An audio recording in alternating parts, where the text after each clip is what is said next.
আসসালামু আলাইকুম রহমতুল্লাহি ওবরাকাতু।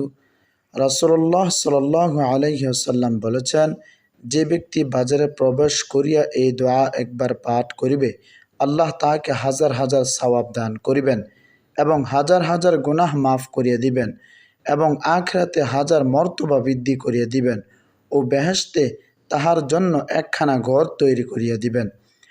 লা ইলাহা ইল্লাল্লাহু ওয়াহদাহু লা শারীকা লাহু লাহুল মুলকু ওয়া লাহুল হামদু ইহয়ি ওয়া ইউমীতু ওয়া হুয়া হাইয়্যুল লা ইয়ামুতু বিয়াদিহিল খায়রু ওয়া হুয়া আলা কুল্লি শাইইন কাদির।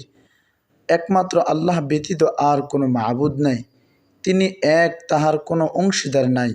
তাহারই রাজত্ব, তাহার জন্য প্রশংসা। তিনি জীবন দান করেন এবং মৃত্যু দেন, অথচ তিনি সর্বদা জীবিত, কখনো তাহার মৃত্যু হইবে না। তাহার হাতেই উত্তম ও সৎ বস্তুগুলি বিদ্যমান এবং তিনি সর্বশক্তিমান।